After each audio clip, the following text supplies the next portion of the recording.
ñu ko am d'une minute à l'autre pour ñu wax ñu les premières tendances yooyu nga xam ne moom moo am foofu Guédiawaye maa ngi doon wax sànq Mansour Ziguinchor les premières tendances bi nga xam ne favorable à Ousmane Sonko. waaw moom moo dalagum xel te li bàyyeekoo ci mbooleem centre yi nga xam moo nekk foofee ca Casamance commune yëpp ci moom la jëm man daanaka sax dama doon gën a pousse sax suñu correspondant yi foofu ñu seet yeneen communes yi nga xam ñoo bootu ci région bu Ziguinchor parce que itam njort nañu ni même doole bi Ousmane Sonko am biir Casamance moom la yeneen communes yi doole boobu la fa am donc ak coalition bi ci boppam Yewwi Askan Wi donc man tiituma Casamance commune ndax loolu leer na déjà li ñu wanee gum largement la leen Ousmane Sonko jiitoo ci li ñu amagum ci ay premières tendances mais la leen li ci mooy yeneen communes yi bu fekkente ni bi coalition bi nekk au pouvoir ñàkk na département bi communes yi fa nekk mu ñàkk majorité communes yi lan lay def lan lay jàng yeneen communes c'est que boo gisee may bëgg ñuy bàyyi xel ci département yi nga xam ne dafa boot ay communes yu bëri comme Thiès département comme département bu Mbour nga xam day am ay 16 communes léegi nombre de communes ya fa nekkoon yëpp pratiquement li ëpp ci coalition Benno Bokk Yaakaar la nekk ñi nga xam ne gagné wuñu woon sax ci turu Benno Bokk Yaakaar après bi ñu gagné dañu dem rejoindre Benno Bokk Yaakaar donc lépp a ngi woon ci seen loxo pratiquement léegi élection yi nag ñoom bu ñu ñàkkee lu mat 8 ñu xaajoo ko wala lu ëpp 8 dafay poser problème loolu dafay c'est une lecture la war a nekk maanaam lecture la signal la également. signal sax laa gën a gis fii ak ay waxtu dinañ xool ba xam. signal sax laa gën a gis. waaw te ci kanam tuuti da ngay gis ni même boo demee ci département yi par exemple bi nga jël sànq ci Thiès ci bureau de vote yi ëpp yi ma jotagul ci élection département yi Yewwi Askan Wi ni muy devancer Benno Bokk Yaakaar aussi dafay xaw a doy waar. Département bu Mbour la même chose par contre département bu Thiès betteel bi ma ci am parce que département bu Mbour boo sukkandiku ci baromètre yi nga xam ni ñooy def ay càmbar ki nekkoon président conseil départemental bu Mbour mois de juillet la gëj a def conseil loolu benn la ñaare bi ci des mooy département bi gën a néew résultat ci atum 2021 ci lu toll ni département bu Mbour xam nga kooku kon bu ñu amee ci ay tendance yi ñu waneegul ñu xaw ko lamante tuuti du nekk mbetteel mais par contre département bu Thiès ak Idrissa Seck ni mu demee fekki Mbour ak Sow institution bi ñu ko jox yeneen moyens yi nga xam ne amaat na ko bu fekkente ni bii yu Yewwi Askan Wi cartonné nañu ko foofu ci département ba dafay amaat yeneen question yu ñëwaat yoo xamante ni bii non seulement benn sëy bu tas mais fukki sëy yu tas mun na am c'est-à-dire que beneen mais une nouvelle donne boo xamante ni bii daanaka xel ak analyse càmbar sax mënu koo capter tellement li mu nar a indiwaat ci ay changements si on gagne Idrissa Seck ci conseil départemental bu Thiès waxuma moom la ñuy gagné mais li ñu amagul ci ay tendance par exemple am na ay tendance yoo xam ne boo ko xoolee fa da nga gis daf ko devancer lu bare en attendant ñu xam nag sachez que dañuy commenter selon les tendances li nga xamante ne moom la ñu am sur le plateau dañuy dem Grand Yoff jëli Alassane Baldé Alassane nuyu nañu la masawu la coono et tout ñi nga xamante ne l'équipe yi nga xamante ne ñu ngi sur le terrain depuis 6 heures du matin rien que pour les téléspectateurs de la Sen TV lan la ñu mën a am foofu. alors Fatou ñu wax ne comme ni nga ko waxee rek bureau yi ñu ngi commencé waat petit à petit kon tendance bi nga xamante ne moom lañ njëkkoon wax ci bureau bi daanaka mooy wéy di confirmé wu nag ci yenn li nga xamante ne mooy centre de vote yi ndax fi nga xamante ne mooy HLM Grand Yoff fi nga xamante ni foofu la candidat Benno Bokk Yaakaar daal di voté foofu nañu jàpp ni Benno Bokk Yaakaar ci bureau numéro 4 bi moom am na fa 55 voix Yewwi Askan bi am 115 voix ci lu jëm nag ci ville bi dépouillement bi bureau numéro 6 moom Yewwi Askan bi 173 la fa am Benno Bokk Yaakaar am 51 ci bureau 14 bi lu ba tey ci jëm ci wàllu ville Yewwi Askan bi am 135 voix Benno Bokk Yaakaar am 35 voix beneen li nga xamante ne mooy centre bi ñu doon xaar aussi mooy xaar yàlla foofu na xam nga dafa guddee moo tax nag foofu tam gis nañu benn bureau bi nga xamante ne mooy njëkk a génnee mooy bureau numéro 15 foofu nag Yewwi am na fa lu toll ci 87 voix defar sa gox ba Adama Faye am 88 voix Benno Bokk Yaakaar am 48 voix kon ñu jàpp ni tendance bi boo xoolee bureau yi bi nga xamante ni tàmbal nañ ba léegi fii nag ñu jàpp ni ba léegi nag ñii di waa Yewwi ñoo jiitu ndax ci bureau 8 bi tamit fii nga xamante ni mooy lu jëm ci commune bi fii ci foyer bi ñu nekk ñu jàpp ni nag foofu Yewwi am na ci bureau numéro 8 bi Yewwi am na fa 109 voix Benno Bokk Yaakaar am 50 voix ci bureau numéro 11 bi tamit Yewwi am na 136 voix Benno Bokk Yaakaar am 61 voix ci bureau numéro 6 bi aussi Yewwi am na 106 voix Benno Bokk Yaakaar am 65 voix ñu ngi wéyal nag li nga xam mooy dépouillement yi parce que ñii di waa Gëm sa bopp tamit gis nañu que ci am na ay bureau yoo xamante ni on entend beaucoup de Gëm sa bopp aussi mais ba tey ñu ngi xaarandi comme ñu ngi ci dépouillement yi entre ville ak commune moo tax yëf yi xaw a yéex mais ñu jàpp ni les tendances ba tey ci tendance lañ nekk ñu wax ne daal loolu moo nekk di wéyandi fi nga xamante ne mooy ci commune bu Grand Yoff kon boo xoolee bureau yi li ci ëpp Yewwi Askan Wi moo jiitu moo nekk ci kanam topp ci Benno Bokk Yaakaar écart bi nag day faral di bëri tuuti Fatou Abdou kon tendance boobu ñuy xool te des tendance na comme ni ñu ko waxee rek amul dara lu officiel mais on verra de toute façon fi la muy guddee fi la ñuy tëdd incha allah dina leen jox les résultats définitifs globaux lu jëm nag ci parti ci liste yi nga xamante ni ñoo bokkoon ci jongante yi Fatou Abdou. merci beaucoup Alassane Baldé Serigne Saliou. Gorée balaa Serigne Saliou jël Gorée ci bureau numéro 3. bi ñu voté Yewwi Askan Wi am nañu 167 Benno Bokk Yaakaar 92 Sénégal 2035 moom mooy bu Mame Mbaye Niang 31 voix la am Wallu Sénégal 9 Bokk Gis Gis 10 bulletin nul 6. alors et là-bas c'est Augustin Senghor. Augustin waaw. Serigne Saliou Patte d'Oie bi Alassane jógee muy zone bi mu doon wax sànq Grand Yoff Benno ak Yewwi Askan Wi Yewwi fait le double parfois même dans certains bureaux de vote de Benno da ngay dégg 105 dégg fee 35 ou 30 100 nga dégg fii 51. Pato xam nga Grand Yoff il faut dire que le combat là c'est-à-dire les populations de Grand Yoff c'est un combat entre Macky et Khalifa Sall. C'est-à-dire les Madiop et Cheikh Bakhoum genre intermédiaire lañu rek mais le véritable combat ñoom bu ñu samp c'est-à-dire ñoom Grand Yoff boo leen doon interroger tey. donc c'est l'enjeu présidentiel bi ñu doon wax ci élection locale yi. gis nga c'est entre candidat entre leader. gis nga lors de la dernière locale yi. bi mu amee man ci guddi gi dama dem foofu pour def benn reportage mais quand je suis venu gis nga maire yi nekkoon foofu waa Grand Yoff ni ñu doon raisonner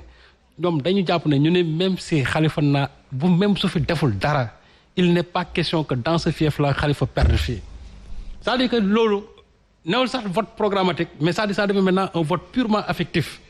et sentiment boobu moo fay daw ba léegi surtout nag ak li nga xam ne Khalifa Sall l'a vécu avec Macky Sall. alors dañu dem Guédiawaye également dafa am solo ci élection locale yi. toutes les localités. dañu am solo mais dafa am ay localités yoo xam ne très stratégiques. dañu dem Guédiawaye fekk fee Mamadou Fofana bonsoir lan la ñu mën a jàpp ci résultats yi foofu. soxla nañ ko.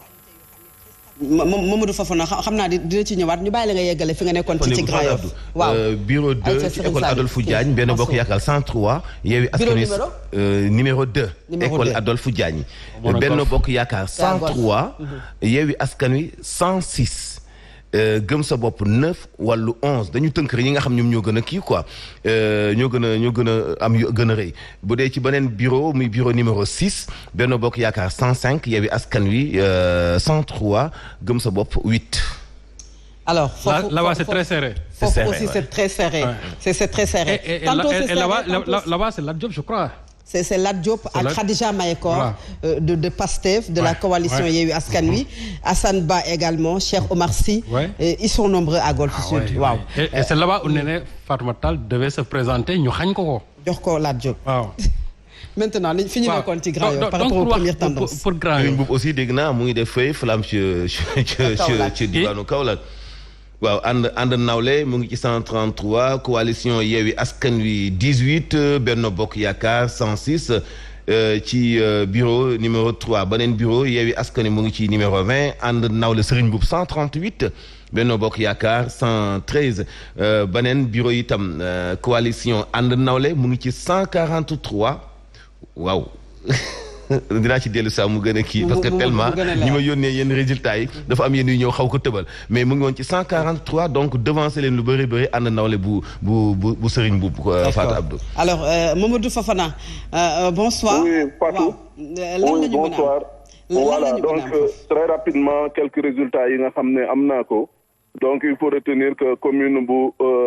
Ndiarème Limamoulaye école amoo carte bi nga xam ne centre de vote la donc mën nañu wax ne fii nii kii di Yewwi Askan Wi moom moo jiitu donc ak 59 voix donc Benno Bokk Yaakaar 33 voix école Kawsara Fall mën nañ jàpp ne 80 voix la Yewwi am Benno Bokk Yaakaar am 56 bureau numéro 15 commune bu Ndiarème Limamoulaye toujours Yewwi Askan Wi moo am 49 voix contre 29 bu Benno Bokk Yaakaar. Lycée Seydina Limamoulaye bureau numéro 6 Yewwi moo ñëw encore avec 94 voix. Benno Bokk Yaakaar topp ci ak 79 voix. École Adolphe Diagne numéro 2 bureau numéro 2 donc mun nañ jàpp ne Benno 103 Yewwi Askan Wi 107. mun nañ jàpp également yenn résultat yoo xam te ne nii ci bureau de vote numéro 2 la nekk ci école DHL mun nañ jàpp ne kon fii Yewwi Askan Wi ba léegi moo jiitu 109 voix Benno Bokk Yaakaar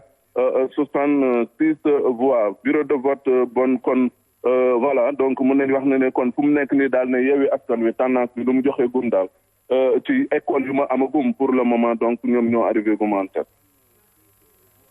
Mansour Yewwi Askan Wi Guédiawaye Ahmed Aïdara en tête ci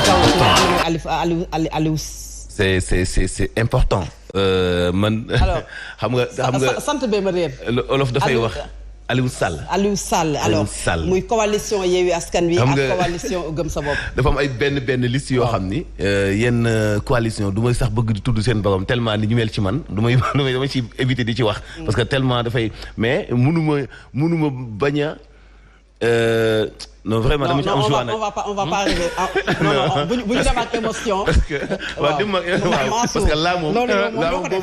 bu ma waxee. émotion day génn bu mu génn donc on passe quoi. Alors Saliou il faut commenter ces résultats. On parle plus de Ahmed on parle de la coalition Yewwi Askan Wi en tête ci kaw coalition Benno Bokk Yaakaar ndax Mansour bañ a demee ak émotion. waaw mais xam nga y a une tendance comme rek ni ñu ko gisee ci yeneen ni qui est en train de se dessiner te xam nga l'enjeu c'est que c'est le frère du président de la République qui est là-bas. te boo gisee élection yi nga xamante ne moo amoon 2014 boobu à l'époque c'est Malick Gakou qui devait se représenter là-bas mais dañu wañaar loxoom ba nga xamante ne finalement il a cédé la place à Aliou Sall et loolu waa Guédiawaye fàttewuñ ko bon les gens disent que Aliou Sall n'est même pas moom sax ba dëkkul Guédiawaye donc il faut que doomu Guédiawaye pour ñoom mu mën a en tout cas représenter leen foofu maintenant Ahmed Aïdara soobu na ci mbir mi dem na ci léegi gis nañ ne les nouvelles tendances quand même en tout cas l'heure est favorable seen camp mais lii ma gis nii je crois que ça risque quand même d'être benn genre raz-de-marée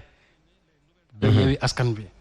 surtout au niveau de Dakar je ne parle pas des localités mais xam nga aussi très souvent la lecture que nos hommes politiques font surtout ñi nga xam ñoo nekk pouvoir bi soo leen waxee yenn résultats élections locales yi ils peuvent se retrouver demain avec plus de localités mais dafa am ay localités yoo xam ne c'est les localités stratégiques c'est-à-dire c'est les villes phares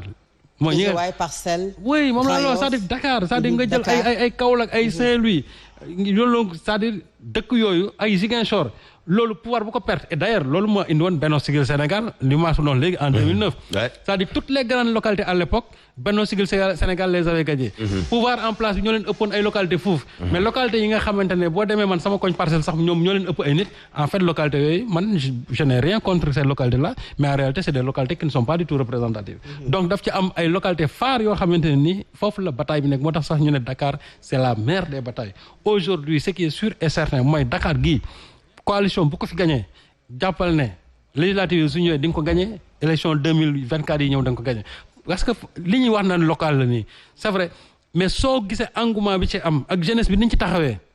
ça va au-delà tout simplement de l'élection d'un maire les gens ils ont envie aujourd'hui la présence du président de la République à travers ces élections-là te loolu dafay feeñ ci dafay feeñ actuellement ci. c'est pas très tôt de faire ce que. non pas du tout xam nga nit ñi dañ naan woy élection non je vous assure et loolu même en France nit ñi dañ ko xam. parce que généralement en France local bu jiitoo présidentiel rek ñoom ils ont une lecture de ce qui va se faire te 2009 ça a été le cas avec Abdoulaye Wade. Aujourd'hui nous sommes dans le même cas de figure nous sommes à 3 années. Comment dire à 2 années hein. Ils ont 2 ans. À 2 ans.